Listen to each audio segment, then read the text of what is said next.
Bueno, hoy vamos a comenzar a hablar del periodo previo al que ustedes acaban de ver en el video que subí, que es una suerte de panorama general de lo que es la historia de Grecia y su subdivisión en diferentes periodos. Vamos a hablar de una etapa un poco anterior, que es más bien preparatoria. De todas maneras, antes de hacerlo, vamos a hablar en general de lo que es la subdivisión de la historia griega antigua en diferentes periodos. Eso en el video previo está muy bien resumido, pero lo veremos nuevamente. Antes del año 2000 a.C., la región actualmente denominada Grecia y sus aledaños no estaba poblada por lo que hoy denominamos griegos, por gentes de origen indoeuropeo. Ya veremos a qué nos referimos cuando decimos indoeuropeo. Los griegos propiamente dichos todavía no estaban en lo que hoy es Grecia, sino que había una serie de pueblos pregriegos, de los cuales conocemos muy poco, de origen africano y asiático, que hablaban lenguas que hoy se han perdido.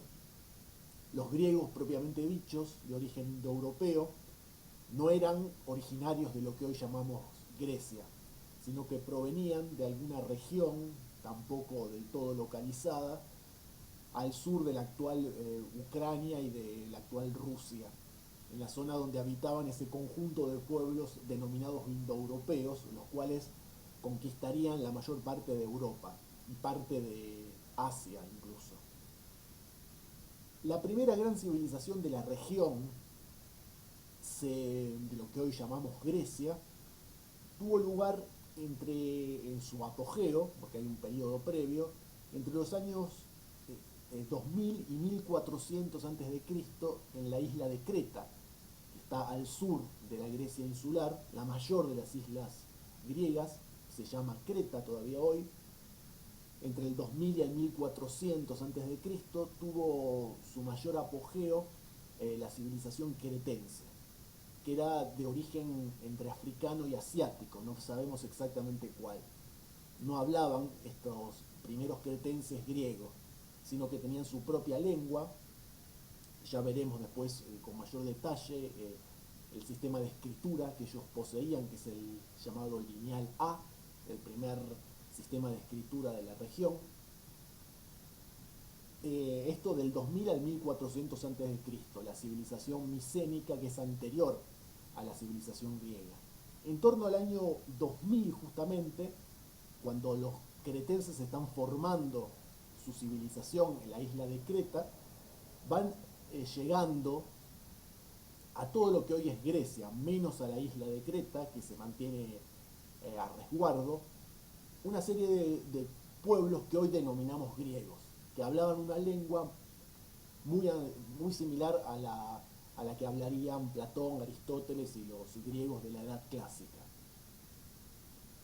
Esta civilización que se va forjando de pueblos que hoy llamamos griegos va a tener su auge tras esa primera infiltración a partir del año 2000 a.C., a partir del 1400. De 1400 al 1200 a.C. se va a producir lo que vamos a ver luego con mayor profundidad, la llamada civilización micénica o aquea. Estos primeros griegos, que alcanzan ya un cierto desarrollo, repartidos en ciudades-estado, van a conquistar la isla de Creta y la van a incorporar a su órbita cultural. Es decir, que Creta va a perder su cultura original y va a adoptar la cultura y la lengua griegas. Va a quedar subsumida dentro de la civilización micénica o aquea. Los micénicos van a copiar el sistema de escritura de los antiguos cretenses, esto es el llamado lineal B, y van a crear un nuevo sistema muy parecido al anterior, que es el lineal B. El lineal A es el de los cretenses y el lineal B es el de los micénicos, que es básicamente el mismo tipo de escritura, el mismo sistema, pero adaptado para ser empleado con la lengua griega. Esta civilización micénica, que dura del 1400 al 1200, va a desaparecer misteriosamente como resultado de una serie de perturbaciones, destrucciones, invasiones, no se sabe bien cómo fue.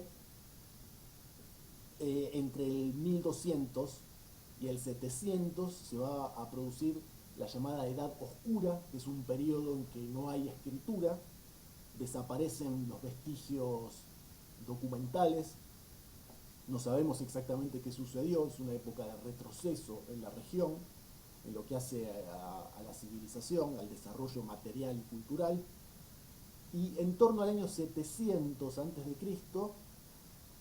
culmina este periodo oscuro y se inicia el de la llamada Grecia arcaica, que dura aproximadamente del 700 a.C. al 499.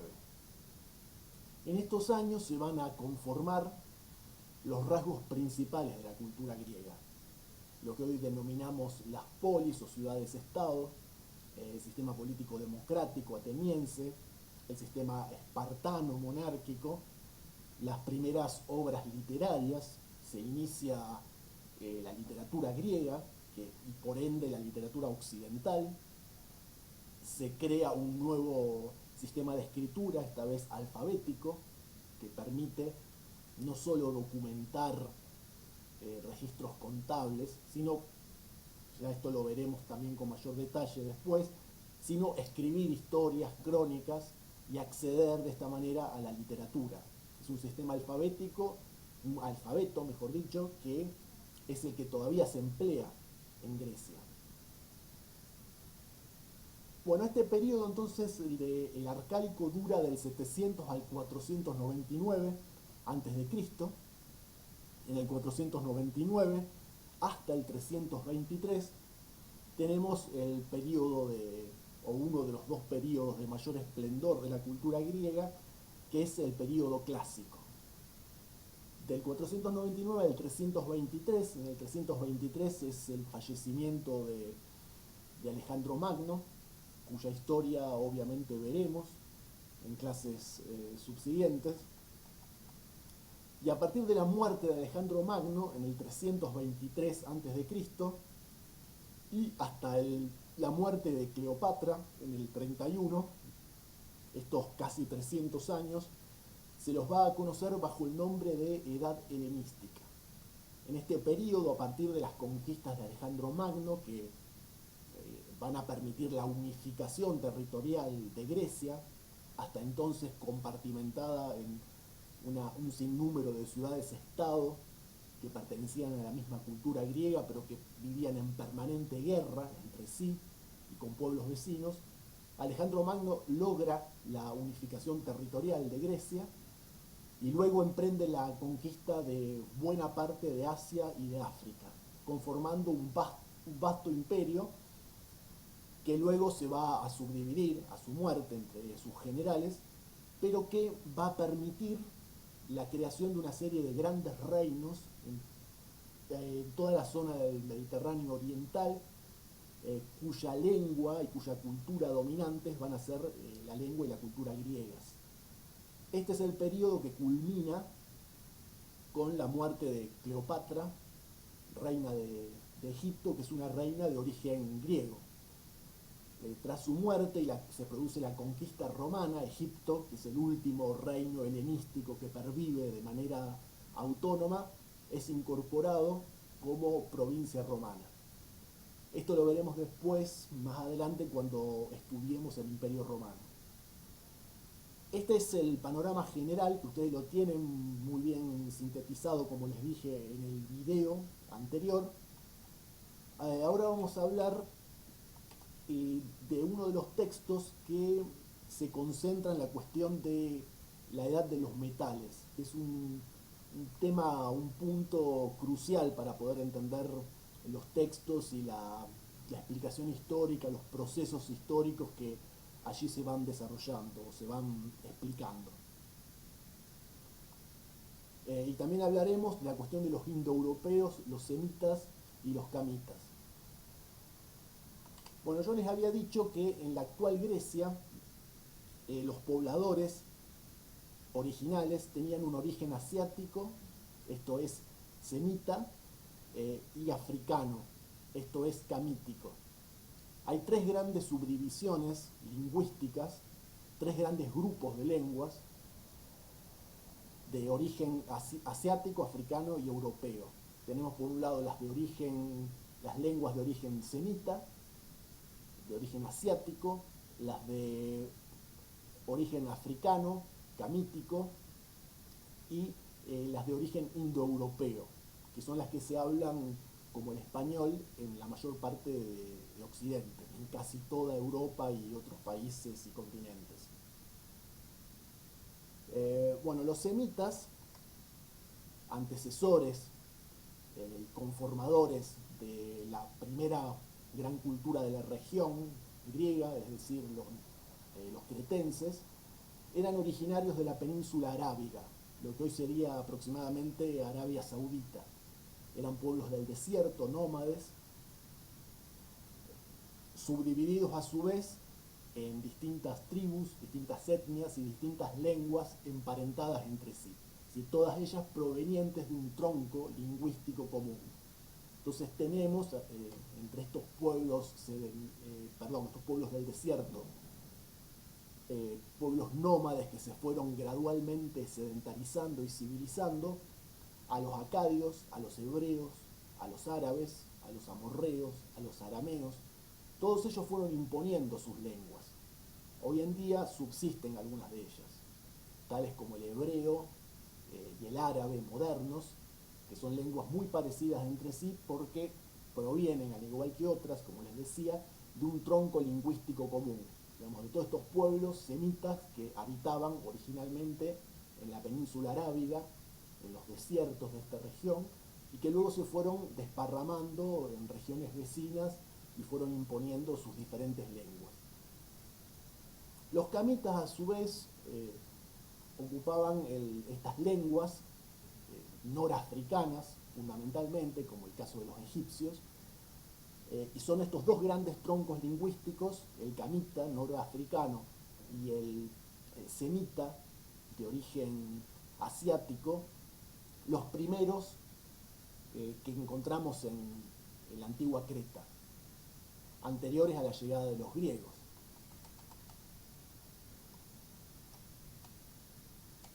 En cambio, los indoeuropeos, provenientes de lo que hoy sería el sur de Ucrania, el sur de Rusia y alguna región cercana al norte de la India, no se sabe exactamente el lugar, son una serie de pueblos que también inicialmente nómades, que se fueron desparramando por toda Europa sobre todo y algunas regiones asiáticas, e impusieron, conquistaron, colonizaron e impusieron sus respectivas lenguas, todas ellas también emparentadas entre sí.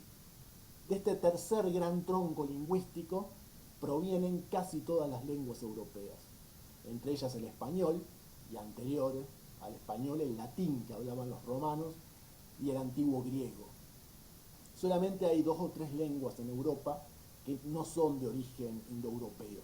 Tal es el caso de la lengua euskera o vasca, o de la lengua finesa o finlandesa. Y hay 1 o 2 lenguas más, o sea, no más que eso. El resto de los idiomas son todos en Europa de origen indoeuropeo.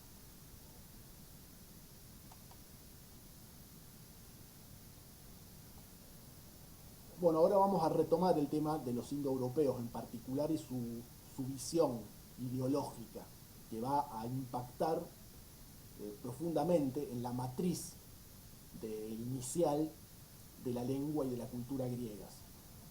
Pero vamos a ver la llamada edad de los metales.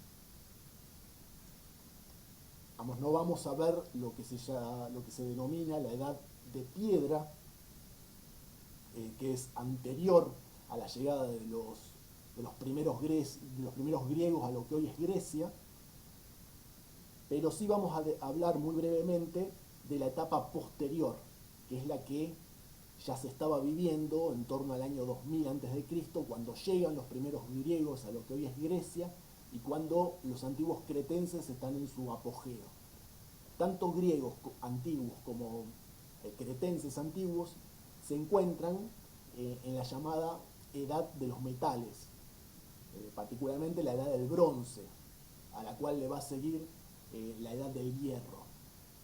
La edad de piedra es una edad que prácticamente, podríamos decir, ocupa la mayor parte de la historia de la humanidad. De la edad de piedra, asignada por la utilización hegemónica, por así decirlo, de la piedra como material de construcción y como material para elaborar herramientas y armas, todo se hacía con piedra. Es la etapa primera, más prolongada y más rudimentaria, seguida por la utilización gradual de diferentes metales, comenzando por el cobre, siguiendo por el bronce, que es una aleación de cobre y de estaño, y finalmente la edad del hierro, que ella supone la utilización de un metal muy superior en dureza y en resistencia. Bueno, el uso del bronce y del hierro coinciden con el inicio de las grandes civilizaciones de Asia, África y Europa. Permiten el mejoramiento de las armas y de las herramientas de trabajo, el desarrollo de la minería, la invención de la rueda y la aparición de la llamada ruta de los metales y del comercio interregional. En el caso particular de Grecia, que era muy escasa la presencia de metales, había pocos metales en lo que hoy es el territorio griego, tanto continental como insular. En su desarrollo inicial, los griegos se vieron obligados a buscar metales fuera de Grecia. Y esto originó una gran ruta, una serie de rutas comerciales a lo largo de todo el mar Mediterráneo e incluso más allá, hacia el norte, hacia el mar del norte justamente, parte del océano Atlántico. El mar Negro también, una vasta zona de influencia comercial de los griegos que, bueno, esto llevó también a intercambios, vínculos comerciales, fundación de colonias, de ciudades, pero que en lo inmediato, en lo más perentorio, tiene que ver justamente con esta necesidad urgente de los griegos de procurarse metales para construir armas, herramientas, etc. Y esto a su vez trae aparejada la navegación, el desarrollo de la navegación. Hacia el año 2000 a.C., entonces, que es el momento en que los primeros griegos llegan a lo que hoy es Grecia, el bronce, esta aleación de cobre y de estaño, se difunde por toda Europa, norte de África y llega incluso a China. Estos primeros invasores griegos van a llegar en oleadas, en fechas sucesivas. Todavía no se llamaban a sí mismos griegos. La denominación griega es de origen romano. Son los romanos los que van a bautizar como griegos a lo que hoy llamamos griegos y lo que hoy llamamos cultura griega. Inicialmente recibieron varios nombres diferentes, algunos de los cuales se emplean todavía hoy. El principal de ellos es helenos, con H. Los helenos es el nombre que se daban a sí mismos los griegos. Digamos, en lengua griega, heleno significa griego. Pero también hay una serie de subdivisiones o ramas menores al interior de los helenos o griegos. Tal es así el caso de los aqueos, que coinciden aproximadamente con los griegos que se instalaron, griegos o helenos que se instalaron en el Peloponeso, en Tesalia, que son regiones de la Grecia continental, los jonios, instalados en el Ática, es decir, la región ateniense, o en la isla de Eubea. Y por otro lado, otra subdivisión, otra rama menor de los griegos o helenos, que son los eolios, en Beocia, que es una pequeña región cercana a Atenas.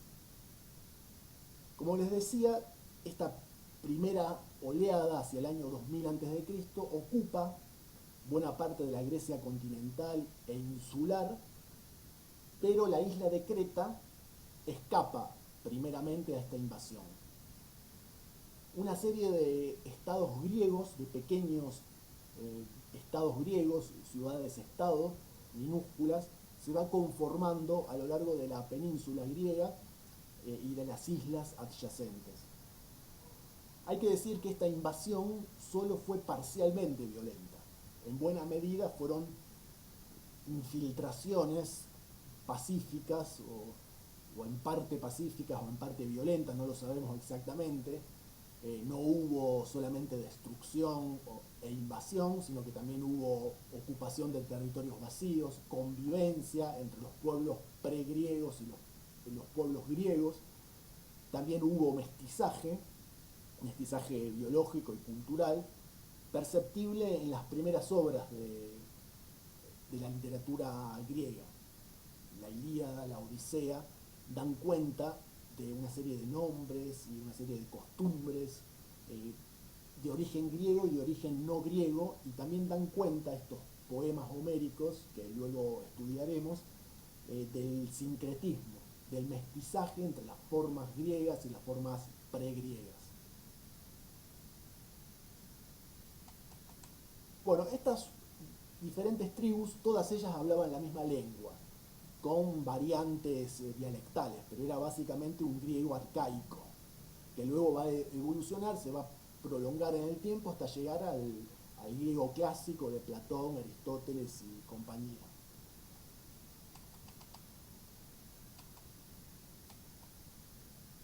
Bueno, algunas características de los indoeuropeos, como les había anticipado. Sus lenguas y sus pensamientos de estas distintas tribus indoeuropeas, entre ellas la griega, están íntimamente emparentados. Algunas características en lo que hace su religión. Tenían múltiples dioses, esto es, eran politeístas, utilizaban una serie de palabras todas derivadas de la misma palabra original, el mismo concepto, para referirse al dios. O sea, la palabra dios es una palabra de origen indoeuropeo. En griego es Zeus, Deus, Dios, que es básicamente lo mismo. En latín, Júpiter, ahí viene también la palabra pater, la palabra ley, Dios como ley. Esta idea de un dios patriarcal es típicamente indoeuropeo. Está Tyr, que es de los indoeuropeos nórdicos, los vikingos. Diaus, los hindúes, que también son de origen indoeuropeo. Diaus, Tyr, Júpiter, Zeus, son todas palabras emparentadas lingüísticamente entre sí, y todas ellas designan a dioses patriarcales, a dioses originalmente indoeuropeos.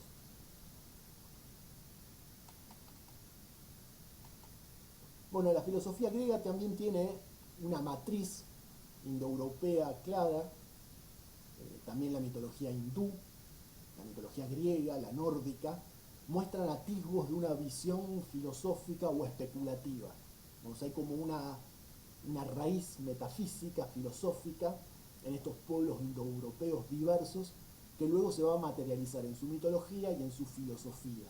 Esta especulación filosófica, esta búsqueda del origen trascendente del ser humano. Bueno, la visión es el sentido más importante para los indoeuropeos. La palabra visión deriva del verbo latino video, vidia en sánscrito, ide en griego. En griego, idea y visión son una misma cosa. Después tienen wise y wisdom, sabiduría en inglés, wissen en alemán, sabiduría también, witten, sabiduría en noruego. Es el mismo concepto. Una visión cíclica de la historia es otro de los rasgos típicamente indoeuropeos, o sea, no es una visión lineal la de la historia con un principio y un fin, sino que es una historia que se va repitiendo y que inexorablemente da comienzo a nuevos ciclos. La idea de un tiempo circular es típicamente indoeuropea. Bueno, la autocontemplación, el ascetismo, la meditación, el retiro religioso, la idea de la transmigración de las almas, común a religiones indoeuropeas tan alejadas aparentemente entre sí como el hinduismo y como la mitología y la filosofía griegas. En lo que respecta a la cultura material, los indoeuropeos se caracterizaron por la utilización de armas de bronce, por un desarrollo sofisticado de la cerámica y la pintura en cerámica. En esto los griegos fueron grandes maestros. Las sepulturas y las casas tienen rasgos arquitectónicos similares. El uso del caballo es algo muy típicamente indoeuropeo. Y el prestigio social asociado a los fines militares. O sea, la preeminencia de las figuras militares, de los jefes militares y de las asambleas de estos jefes que muy a posteriori van a dar nacimiento, digamos, a los primeros gérmenes de la democracia. Los carros de combate asociados al caballo también son privativos de los pueblos indoeuropeos y que les van a suponer una ventaja militar sobre los otros pueblos que no conocían el carro de combate y el caballo, y a los que van a derrotar y conquistar fácilmente.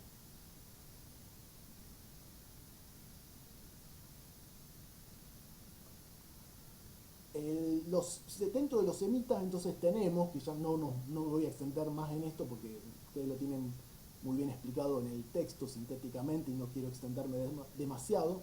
Dentro de los semitas ustedes tienen pueblos, varios pueblos. Los más conocidos de ellos son los árabes y los hebreos o judíos. Estos están dentro del tronco lingüístico de los semitas. Entre los semitas también vamos a tener un pueblo marinero y comerciante que es el de los fenicios.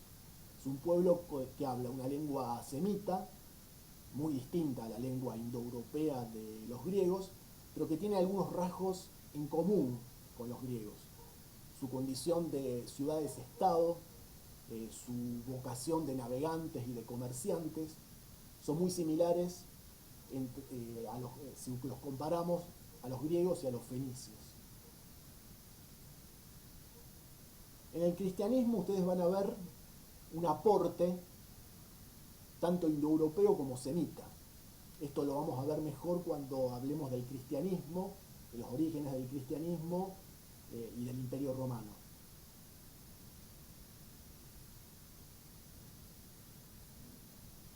Bueno, a su vez hay un contraste entre la forma política y territorial de organización de estos pueblos. Tenemos que decir que pueblos tales como los griegos y los fenicios que acabamos de mencionar se organizan sobre la base de pequeños estados, ciudades-estado, donde hay formas incipientes de democracia, podríamos decir. En cambio, los grandes pueblos asiáticos, tanto de origen indoeuropeo como de origen semita, van a conformar grandes bloques territoriales, grandes imperios. Tenemos el caso más característico, más prominente de los persas, que es el último gran estado despótico, el último gran imperio, el último gran bloque continental del continente asiático y de parte del continente europeo, que se va a enfrentar con los griegos, procurando conquistarlos y que después los griegos van a conquistar a su vez. Pero esto lo vamos a ver mejor cuando veamos a Alejandro Magno. También hay que decir, y con esto termino, que no hay en esta época que estamos analizando, en torno al año 2000, 1500, 1000 a.C., no hay una noción de una diferenciación geográfica continental. Si no hay una noción de tres continentes, como nosotros hoy vemos al contemplar el mapa, Asia, Europa y África, a lo largo o alrededor del mar Mediterráneo oriental. No hay una noción de esta separación geográfica y de esta separación política en países modernos que nosotros conocemos y que, bueno, tenemos bien claro cuáles son sus fronteras. En esta época tan alejada en el espacio y en el tiempo, hay una idea de continuidad geográfica, es decir, que es un gran bloque de tierras alrededor del mar Mediterráneo oriental, es decir, la zona este del mar Mediterráneo, y hay una idea de continuidad territorial, de comunicación, y de que no hay una indiferenciación como hoy entendemos nosotros. Pero vamos a dejar por hoy y en la próxima clase vamos a concentrarnos, vamos a retroceder un poco y a volver a mencionar y a analizar con mayor profundidad la primera de las grandes civilizaciones de la región. Esto es la civilización cretense.